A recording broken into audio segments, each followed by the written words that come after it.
Αν βρισκόμασταν εδώ πριν από 2.500 χρόνια, τι θα βλέπαμε?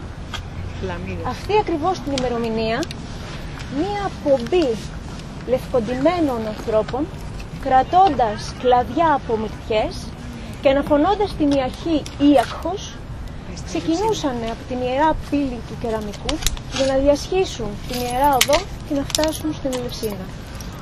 Ήταν η έναρξη των Ελευσινίων μυστηρίων, μία από τις μεγαλύτερες θρησκευτικές γιορτές όλης της αρχαιότητας. Ένας αρχαίος συγγραφέας τα αποκαλεί ως τον μυστηριακό κρίκο που ένωνε το ανθρώπινο γένος. Όχι μόνο γιατί συνέρεαν άνθρωποι από όλη τη γη για να μυηθούν στα Ελευσίνια μυστήρια, αλλά γιατί φαίνεται ότι άγγιζαν κάτι πολύ βαθύ και κοινό σε όλους τους ανθρώπους. Ελευσής, Ελευσίνα, η ευδαιμονική άφιξη σημαίνει. Και η άφιξη της χαράς και της μακαριότητας, η πρώτη άφιξη ήταν της Δήμητρας, της θεάς Δήμητρας που έδωσε και τα μυστήρια στην ανθρωπότητα. Και μοίησή της, η έβρεση της κόρης της Περσεφόνης. Η Παρθένος, το ζώδιο το οποίο γιορτάζουμε σήμερα και έχουμε την Πανσέλινο, ονομαζόταν στην αρχαιότητα, στην ελληνική αρχαιότητα Δήμητρα ή και κόρη, σταχυοτρόφος Κούρη. Και είναι πραγματικά παράδοξο το γεγονός ότι παρόλο που είναι ένας αστερισμός που με δυσκολία διακρίνουμε τα περισσότερα άστρα, παρά μόνο το πιο έντονο, την Σπίκα, τη Στάχη, πολλοί λαοί, οι Αζτέκοι, οι Σουμέροι, οι Ρωμαίοι, ονόμασαν αυτόν τον αστερισμό με το όνομα μιας μεγάλης θεάς της γης και συγκεκριμένα μιας θεάς της γεωργίας ή μιας θεάς των αγρών. Αυτή η θεά δεν εμφανιζόταν σχεδόν ποτέ μόνη. Κρατούσε κάτι το οποίο παρέπεμπε στο παιδί της. Ένα παιδί που πέθαινε και αναστενότανε. Σαν να κρατούσε πολλές φορές ένα σπόρο, συνήθως στάχη, ένα σπόρο που παραπέμπει το σπόρο που φυτεύεται και πεθαίνει το φθινόπερο για να αναστηθεί την άνοιξη, ή άμεσα κρατούσε το παιδί της. Παραδείγματος χάρη στο Μεσαίωνα αποκαλούσαν τον αστερισμό της Παρθένου Παρθένος Μαρία, που κρατούσε το παιδίον Χριστός ή τον Ιάκωβο. Σαν μητέρα και κόρη, μητέρα και παιδί, να ήταν συνέχεια της μίας και αυτής πραγματικότητας. Ακόμα και το όνομα της Παρθένου, ενώ απεικονίζεται με τα χαρακτηριστικά μιας μεγάλης θεάς, μιας μητέρας, ουσιαστικά το όνομα παραπέμπει στην κόρη, Παρθένος.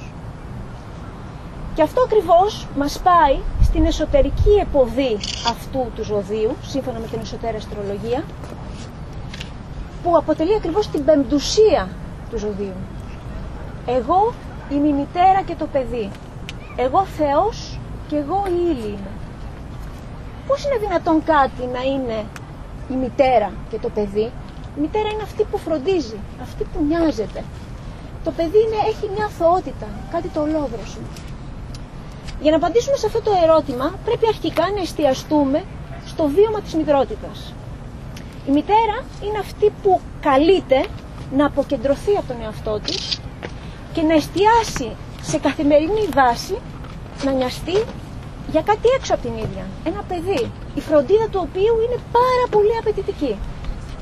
Σε αντίθεση με το Λέοντα που παρουσιάσαμε τον προηγούμενο μήνα, όπου χαρακτηριστικό του ήταν να αποκτήσει κάτι που τον κάνει ιδιαίτερο και ξεχωριστό, η Παρθένος έρχεται να επιγειώσει αυτή την αγέροχη στάση του Λέοντα που αναζητά την ελευθερία και να κάνει αυτό που ο ίδιος θέλει. Έρχεται να βάλει τη ζωή μέσα σε όρια. Ανεξάρτητα πόσο θεϊκό θεωρούμε τον εαυτό μας ή πόσο σπουδαίο, έχουμε να ανταποκριθούμε πολλές φορές σε μια πεζή πραγματικότητα. Έχουμε να φάμε, να πληρώσουμε λογαριασμούς, να πάμε σε μια εργασία. Το παιδί και το χωράφι αδιαφορεί για το τι θεωρούμε σπουδαίο. Ποια είναι τα ενδιαφέροντά μας ή ποια είναι η διάθεσή μας. Πρέπει να ξυπνήσουμε ένα συννεφιασμένο μελαγχολικό πρωινό για να πάμε να επιτελέσουμε πολλές φορές μια τετριμένη ανιαρή εργασία. Αυτή είναι όμως η εμπειρία που δίνει η Παρθένος. Μας καλεί σε μια έμπρακτη υπηρεσία, επιτελώντας το καθημερινό μας καθήκον. Ένα καθήκον που πρέπει να το επιτελέσουμε σήμερα, όχι αύριο. Το παιδί σε καλεί να ξυπνήσει το βράδυ, δεν μπορεί να ξυπνήσει σε μια ώρα. Πρέπει να σπείρεις τον Οκτώβριο να μπορείς να θερίσεις τον Απρίλιο. Κάθε τι δηλαδή πρέπει να γίνει στην κατάλληλη ώρα για να αναδυθεί ένα άλλο μετακαθήκον. Επιτελώντας όμως, υπηρετώντας αυτή τελικά τη διαδικασία, μαθαίνουμε τελικά να πειθαρχούμε. Γεωμετρούμε το χρόνο μας. Μαθαίνουμε να δεσμευόμαστε μακροπρόθεσμα. Επιτελούμε με υπομονή εδώ και τώρα ένα καθήκον. Και τελικά αυτό έρχεται να ανακουφίσει και λίγο μια υπαρξιακή αγωνία που φέρει ο λέοντας και η ελεύθερη βούληση. Έχουμε να επιτελέσουμε ένα καθήκον και είναι αυτό που πρέπει να κάνουμε και εκεί που πρέπει να είμαστε. Και κάνοντάς το τελικά γινόμαστε και αυτό που είμαστε. Αποκτούμε μια πιο καθαρή, πιο ευκρινή εικόνα του εαυτού μας. Μπορεί βέβαια κάποιος να αναρωτηθεί, ναι, αλλά γιατί να χρειάζεται τέτοια πειθαρχία? Γιατί να χρειάζεται να βγούμε από έναν χώρο εσωτερικού διαλογισμού και ανατένισης και πνευματικής ανασχόλησης για να ασχοληθούμε με καθήκοντα, με δραστηριότητες που έχουν πολλές φορές κάτι το πεζό ή έχουν μια διαμάχη, μια ένταση. Για να απαντήσουμε σε αυτό το ερώτημα πρέπει να πάμε στο δεύτερο συστατικό της εσωτερικής επωδής του ζωδίου. Εγώ είμαι ο Θεός και εγώ η ύλη. Σε μια εσωτερική ομίγυρη κανείς δεν αμφισβητεί το ότι θείες μεν, αλλά είμαστε και ύλη. Και τελικά τι είναι ύλη? Για να απαντήσουμε σε αυτό το πολύ μεγάλο ερώτημα και μεγάλο μυστήριο πρέπει να επικαλεστούμε έναν πολύ μεγάλο φιλόσοφο της αρχαιότητας, τον Πλάτωνα. Ο Πλάτωνας στον Τίμαιο μας λέει ότι ο Θεός, ο δημιουργός, όταν ήταν να φτιάξει τον κόσμο, δεν τον έφτιαξε εκ του μηδενός. Προϋπήρχε ένα προκοσμικό, θα λέγαμε, απτό σωματικό υλικό, το οποίο χρησιμοποίησε και χρησιμοποιεί προκειμένου να δημιουργήσει το σώμα του. Το χαρακτηριστικό όμως αυτού του υλικού είναι ότι είναι απίθαρχο, είναι απροσδιόριστο. Το αποκαλεί μάλιστα απροσδιόριστο γίγνεστο Πλάτωνας. Έχει δηλαδή μια άτεκτη και άριθμη κίνηση. Επειδή στόχος του δημιουργού, ένας δημιουργός αρχαιότητας, τι θα ήθελε? Την ομορφιά, το κάλος. Στόχος του είναι να πάρει αυτό το άτακτο χαοτικό υλικό και να το φτιάξει κόσμημα, κόσμο. Για να το κάνει όμως αυτό πρέπει να βάλει νου στο υλικό αυτό. Γιατί μόνο ο νους είναι φορέας των ιδεών και μπορεί αυτή την άτακτη κίνηση να την κάνει έφτακτη. Για να σας δώσω μια άλλη εικόνα για να καταλάβετε. Πώς εγώ γνωρίζω ότι αυτό το χέρι είναι δικό μου και όχι της Κατερίνας, ή δεν είναι η πέτρα εκεί με το χέρι μου? Γιατί όταν μπει μια αγκίδα αμέσως θα το νιώσω, αμέσως θα το αισθανθώ. Χωρίς να χρειάζεται κάποιος να μου το πει. Και αν εγώ θελήσω να σηκώσω το χέρι μου, μόνο που θα το σκεφτώ, θα το κάνω. Χρειάζεται δηλαδή κάθε κύτταρο του σώματός μου να είναι συνδεδεμένο με τον εγκέφαλό μου και την νόησή μου. Αυτό ακριβώς προσπαθεί να κάνει και ο δημιουργός. Να συνδέσει κάθε κύτταρο αυτής της άριθμης ύλης με τη θεϊκή του νοημοσύνη. Η θεϊκή λοιπόν νοημοσύνη, αυτή που καταφέρνει να συνδεθεί με την ύλη και να την διθασέψει, ονομάστηκε στην αρχαιότητα Δήμητρα. Είναι η γαία μήτυρ. Η γαία μήτυρ, η γαία δεν είναι η άριθμη, όπως είπαμε, δεκτική παθητική ύλη, που όμως εδώ γίνεται δίμητυρ ή δαμήτερ ή δήμητρα. Το γάμα γίνεται δέλτα. Δα ή δι ονομαζόταν στην αρχαιότητα, ήταν μια μονάδα μέτρησης των δημητριακών, μια μονάδα μέτρησης ποσοτήτων. Η ύλη δηλαδή που γεωμετρείται, νοητικοποιείται. Με ποιον τρόπο γίνεται αυτή η νοητικοποίηση της ύλης, προκειμένου να γίνει ο κόσμος ένα κόσμημα, όπως είπαμε? Αν πλέον η κίνηση της ύλης δεν καθορίζεται από την άτακτη νομοτέλειά της, αλλά από το μακροπρόθεσμο σχέδιο του νου. Πώς αυτό εμείς μπορούμε να το κάνουμε στη δική μας ύλη, στα δικά μας σώματα, για να είμαστε λίγο συγκεκριμένοι. Ας υποθέσουμε ότι εγώ είμαι αρκετά οξύθυμη. Καταλαβαίνω όμως ότι αυτό δεν με βοηθάει, καταστρέφει τις σχέσεις μας, δεν έχω καλή σχέση με τον άντρα μου, με τα παιδιά μου. Αποφασίζω λοιπόν, εκεί που την γλώσσα μου, το λόγο μου και την κίνησή μου την όριζε ο θυμός, εγώ σιγά σιγά να κάνω ασκήσεις αναπνοών, να προσπαθώ να φύγω όταν εκνευρίζομαι για να μην μιλήσω, να κάνω διαλογισμό, να αρχίζω να αναπτύσσω μεγαλύτερη συμπόνια για να συμπαθώ τον άλλον και να μην το θεωρώ τερατώδη, τον θυμώνω. Τι κάνω όμως στην πραγματικότητα? Προσπαθώ να αντικαταστήσω την άτακτη κίνηση, τον άτακτο ρυθμό του θυμού με τον πιο ψύχρεμο, αποστασιοποιημένο, εναρμονίζοντα ρυθμό του νου. Προσπαθώ δηλαδή σε έναν κατώτερο κραδασμό να βάλω έναν ανώτερο κραδασμό. Και με αυτόν τον τρόπο δομώ, θα λέγαμε σήμερα, χαρακτήρα. Αλλά στην πραγματικότητα κάνω πιο λεπτοφυή την ύλη μου. Ένας άλλος τρόπος για να πειθαρχήσουμε την ύλη μας είναι μέσω της διάκρισης, που είναι ένα χαρακτηριστικό της Παρθένου.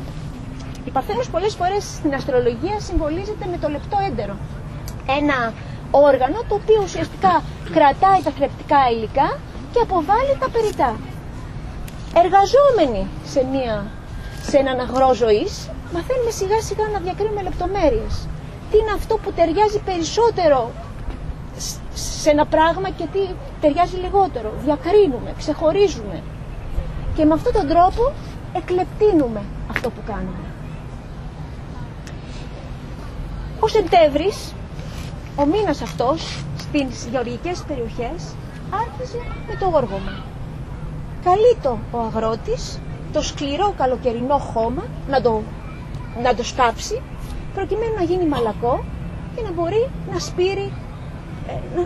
να σπείρει. Και κοιτάξτε, η λέξη όργωμα σχετίζεται με τη λέξη όργια. Στην αρχαιότητα τα Λευσίνα μυστήρια ονομαζόντουσαν όργια, που βέβαια μετά υποσταθμίστηκε, σήμαινε ιερή τελετή αυτό, και μετά υποσταθμίστηκε σε μια χαλήνωτη ακολασία.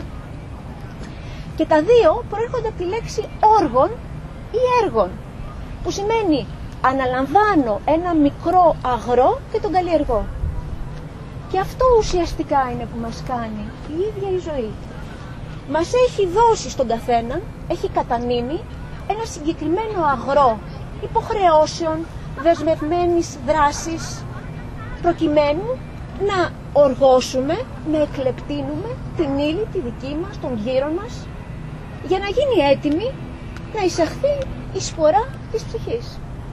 Και γι' αυτό λοιπόν είναι στην Παρθένο, είναι η Παρθένος που μας επιβάλλει, που μας οθεί, που μας οδηγεί στο να αναλάβουμε υποχρεώσεις. Είναι τυχαίο που τώρα αρχίζουν τα σχολεία, είναι η αρχή της συνδίκτου, αρχίζει το εκκλησιαστικό έτος, αυτό που λέμε κάθε κατεργάρι στον πάγκο, κάθε συνδεύει. Αυτό ακριβώς γινόταν ως αρχή στα Λευσίνια μυστήρια.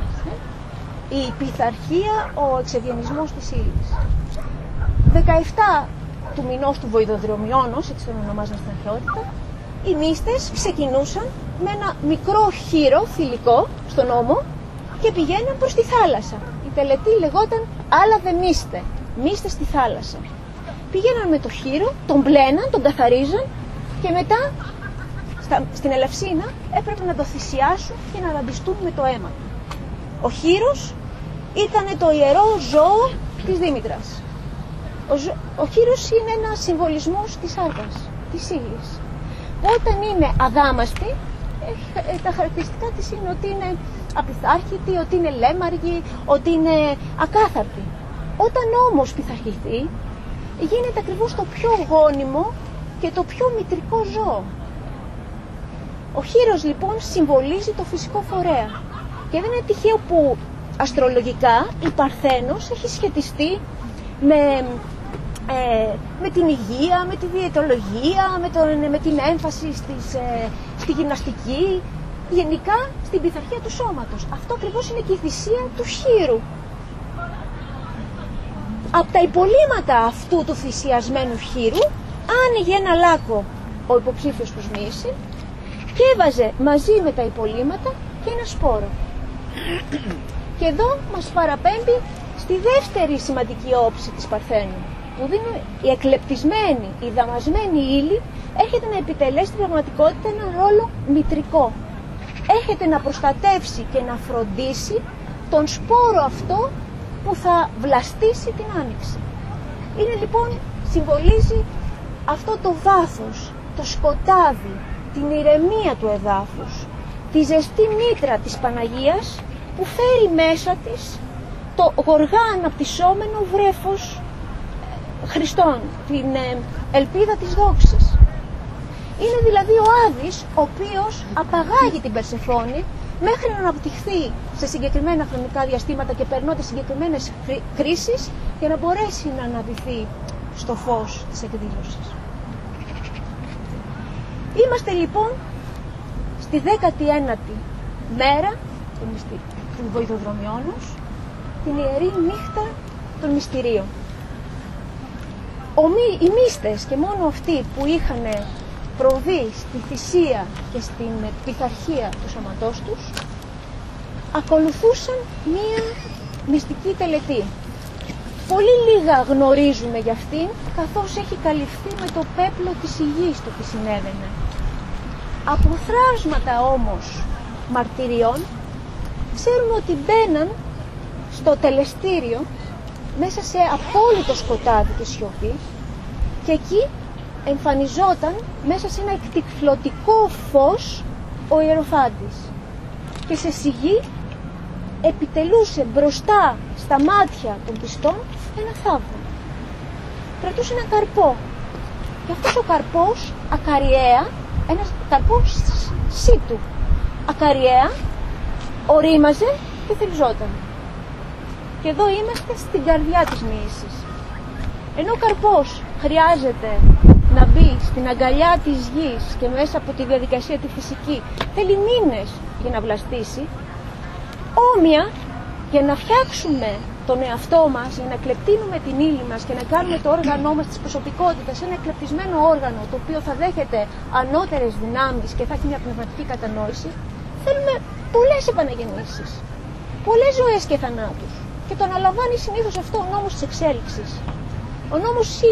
Η μοίηση όμως είναι ένα πείραμα επιτάχυνσης αυτής της διαδικασίας. Ο μύστης αναλαμβάνει προσωπικά όπως μοίηση, ο δόκιμος άνθρωπος, την εκλέπτυνση της ύλης του συνειδητά. Απορρίπτει κάθε τι δεύτερο στη ζωή του και επικεντρώνεται στο κάρπισμα της ψυχής του. Και έτσι μαθαίνει να φτιάχνει τον ναό του Σολομώντα, τον εαυτό του. Δεν αρκεί όμως να φτιάξουμε τον ναό του Σολομώντα, χρειάζεται και κάποιος με αγάπη και φως να τον ενοικήσει. Όλοι γνωρίζουμε ανθρώπους οι οποίοι είναι λάτρεις της τάξης και της πειθαρχίας, ιδιαίτερα ευσυνείδητοι, αξιόπιστοι, που όμως εξαιτίας του υπερβολικού αυτοελέγχου και της αυτοκριτικής που ασκούν και μιας τάσης τους προς τελειότητα, γίνονται λίγο κάτι σαν ζωντανές μηχανές. Συνήθως αυτοί οι άνθρωποι έχουν ένα βουβό και εκλογικευμένο συναίσθημα. Έχουν μια δυσκολία στη ζεστασιά στις οικίες σχέσεις τους και συνήθως υπολείπονται σε δραστηριότητες όπως το παιχνίδι, το γέλιο, η χαρά. Ενώ δηλαδή έχουν με μεγάλη δυσκολία και με πολύ έργο δαμάσει και έχουν φτιάξει την ύλη τους, δεν έχουν ακόμα ανοίξει το φως της καρδιάς τους. Και γι' αυτό σε ένα δεύτερο στάδιο, τα ελευσίνια μυστήρια, ο ιεροφάντης χτυπούσε ένα όργανο που ονομαζόταν ηχείο. Ήταν ένα τεράστιο γκόγκ και ακουγόταν ένας εκοφαντικός ήχος, σαν να ερχόταν ένας κεραυνός από τον άλλο κόσμο. Και εκεί, μπροστά στα μάτια των πιστών, άνοιγε η πύλη των νεκρών και εμφανιζόταν η ίδια η Περσεφόνη. Η θεά των αοράτων ήταν παρούσα. Και αυτό δεν ήταν μια μεταφορά, αλλά ένα όραμα μακαριότητας. Δεν αρκεί να καλέσουμε και να ζούμε μόνο με τη Δήμητρα, την νοήμονα ενέργεια. Δεν αρκεί δηλαδή μόνο να έχουμε μια θεωρητική κατάρτιση για τα εσωτερικά μυστήρια και τους ανώτερους κόσμους. Χρειάζεται αυτά να γίνουν εμπειρία ζωής. Δεν αρκεί να είμαστε πειθαρχημένοι. Χρειάζεται να είμαστε και ανθρώπινοι. Χρειάζεται να επικαλεστούμε την ίδια τη δεύτερη αρχή της αγάπης και σοφίας, που σημαίνει να βάλουμε ζεστασιά και εγκάρδια σοφία αγάπη στις ανθρώπινες σχέσεις. Χρειάζεται να αναδυθεί η ίδια η Περσεφόνη στη ζωή μας. Και μέσα από αυτή την ορμητική ζωή της αγάπης, τελικά ιδέες όπως η παγκόσμια αδελφότητα, η αθανασία, η συνέχεια της ζωής και του θανάτου δεν θα μείνουν μόνο ωραία λεκτικά σχήματα, αλλά θα γίνουν μια ζώσα πραγματικότητα. Έχοντας λοιπόν καλλιεργήσει τον αγρό της ζωής μας και έχοντας καρποφορήσει ο σπόρος της ψυχής, εμφανίζεται με πληρότητα μια ολότητα. Και είναι αυτή η ολότητα που μέλπει. Εγώ είμαι η μητέρα και το παιδί. Εγώ Θεός, εγώ η ύλη είμαι. Ευχαριστώ. Ευχαριστούμε.